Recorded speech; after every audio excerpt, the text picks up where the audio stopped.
Hey everyone, and welcome back to the Deep Dive. Today we're going to be, deep diving into music. Music recommendation to be exact. We're going to be looking at a thesis, a Ph.D. thesis by Guillaume Salha-Galvan. Yeah, he's doing some really fascinating work over at Deezer. And it's all about how we experience music, how algorithms try to understand that, and what it means for us as well as listeners. Right, like when you open up your favorite music app, how does it decide what to recommend to you? What should you listen to next? That's what this deep dive is all about. And get this, it all comes down to something you might not expect. Graphs. Yep, Like the ones you charted in math class. exactly. It might sound kind of strange at first using graphs to understand music. Yeah, how does that even work? Well, imagine this. Every artist you know is like a star in space, right? Okay, I'm picturing it. The brighter the star, the more popular the artist. Now, draw lines between those stars to show how often people listen to those artists together. So, like, if a lot of people listen to, say, Dua Lipa and Harry Styles back to back. You got it. There'd be a bright line connecting their stars. So it's about seeing the relationships between musical artists, not just how popular they are individually. Precisely. Salha-Galvan calls this a musical roadmap. It's about understanding the connections, the pathways that listeners take through the vast world of music. And that's where these graphs come in. They help make sense of all those connections. Exactly. Salha-Galvan uses these things called graph autoencoders. Graph what now? Yeah, it's a bit of a mouthful. Don't worry too much about the technical terms for now. Basically, they're like these super smart detectives for data, able to find hidden patterns and relationships in complex information like our musical star map. They can uncover those you might also like connections, even if they're not immediately obvious just from looking at the most popular artists. So instead of just recommending the same big names over and over again, these graph things can suggest something totally unexpected, something I might actually love. That's pretty cool. That's the goal. It's about making music discovery more diverse, surprising, and ultimately more personal. I like the sound of that. But what about brand new artists? The ones who haven't quite hit superstar status yet? How does this graph approach handle those up-and-coming acts? That's a great question, and it leads to what's called the cold start problem. The cold start problem. Yeah, imagine a brand new artist trying to get on our musical map. They haven't had time to build up those connections yet. So it's harder for the algorithm to figure out where they fit in. Exactly. It's like trying to place a new, undiscovered island on a map. You need more than just its location to figure out where it belongs in the bigger picture. So how do you solve that? How do you help those new artists get discovered? Well, this is where Salha-Galvan's research gets really interesting. He doesn't just rely on the who listens to what's data. He also factors in additional details about each artist. Like what? What kind of details? Things like their genre, country of origin, even the overall mood or vibe of their music. This creates a richer, more detailed understanding of each artist, especially those just starting out. So instead of just saying, here's a new artist, the algorithm can say, here's a new artist you might like, based on what you already listened to, their unique sound. That makes a lot of sense. Exactly. It's about moving beyond those broad strokes and getting into the nuances of musical taste. But, and this is another fascinating aspect of Salha-Galvan's research, even those nuances, those musical categories, they're not always so clear-cut. What do you mean? Well, have you ever considered how much our understanding of music, of different genres, is shaped by our own culture? I guess so. What's considered pop in one country might sound totally different somewhere else, right? You got it. Music isn't just this universal language. It's filtered through our own cultural lens, and those differences in perception, they can be a real challenge for these recommendation systems to grapple with. So how do you teach an algorithm to be, I don't know, more culturally aware? Well, that's where things get really interesting. So to tackle this whole cultural awareness thing, Salha-Galvan, he actually turned to Wikipedia. Wikipedia, like the website. Yeah, think about it. Wikipedia, it's like this massive multilingual database of how people around the world categorize and describe, well, everything, including music. That's true.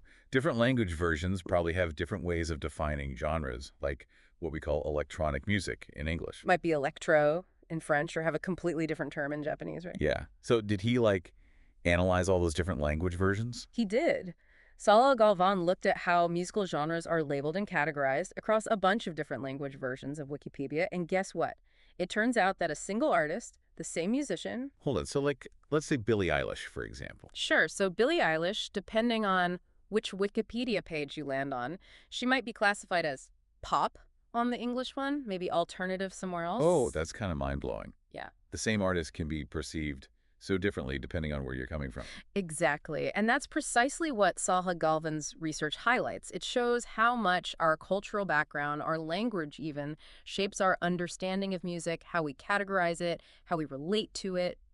So it's like these recommendation algorithms, they can't just be based on this like generic one-size-fits-all understanding of music. They can't know. If they want to be truly accurate, truly helpful in suggesting music we'll actually connect with, they need to be more nuanced, more sensitive to those cultural differences in how we perceive and categorize music. So it's like instead of just saying, oh, you like this artist, here are 10 more just like them, the algorithm's got to be smarter, right? Right. Like, Yeah. okay, you seem to gravitate toward this particular sound, this particular vibe, but let's also consider what genres typically mean within your cultural context. Precisely. It's about taking all those factors into account, weaving them together to create these really personalized recommendations, recommendations that resonate not just with your individual tastes, but also with your cultural understanding of what those genres, those musical categories actually represent. Okay, so we've talked a lot about the what and the how of these algorithms.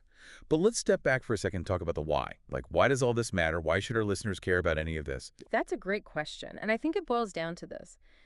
Your listening habits, the music you gravitate towards, it all contributes to this vast, evolving tapestry of musical taste and understanding. And by researchers like Salha-Galvan digging into this, by developing these smarter, more culturally aware algorithms. We might actually be able to break free from those musical echo chambers, those algorithmic bubbles that often trap us into listening to the same kind of stuff over and over again. Exactly. These algorithms, they have the potential to open up these incredible new worlds of music, connecting us with artists and sounds we might never have encountered otherwise. That's super exciting. It's like instead of just reflecting our existing tastes, these algorithms could actually broaden our horizons, helping us appreciate the sheer diversity and richness of musical expression across the globe. And not only that, they can also deepen our understanding of the music we already love, providing context, revealing influences, and making those listening experiences even richer, even more meaningful. It's like having this whole hidden layer of musical knowledge unlocked and readily available. It is. It's about bridging those gaps between cultures, between individual tastes, and fostering a deeper appreciation for music in all its forms. But of course, like any powerful technology, it's not without its potential downsides, its potential pitfalls. Yeah, like what kind of things should we be mindful of as these algorithms become more sophisticated, more integrated into our lives? That's a great question, and it's something we'll definitely want to explore further. We've talked about the positive potential, but what about the flip side?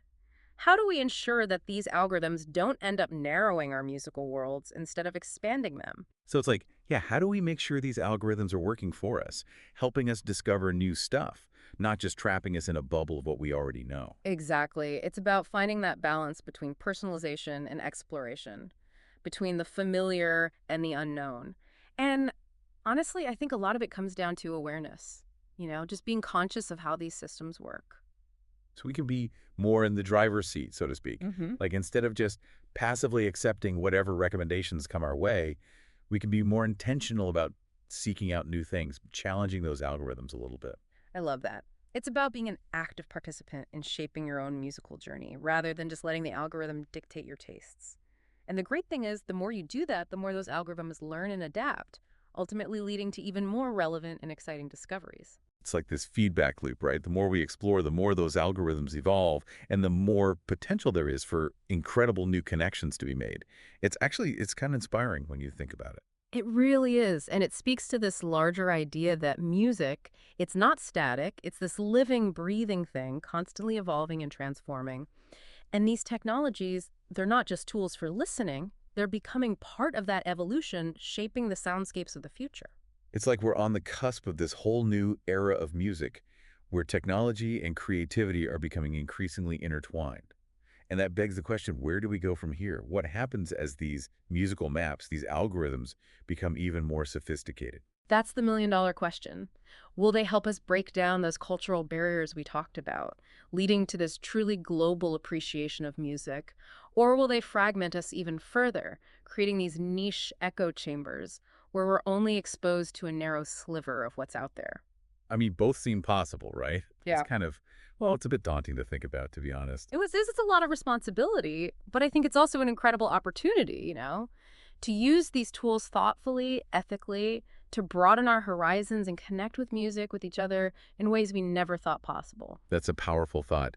And on that note, I think it's the perfect time to wrap up this deep dive. Any final takeaways for our listeners before we sign off? Just this. Keep listening, keep exploring, and most importantly, keep asking those questions. The future of music is being written right now, and it's up to all of us to make sure it's a symphony we can all enjoy. Beautifully said. And for our listeners, if you want to delve deeper into Salha-Galvan's research, we've got links to his thesis and other fascinating resources in the show notes. Until next time, keep those playlists fresh and those minds curious.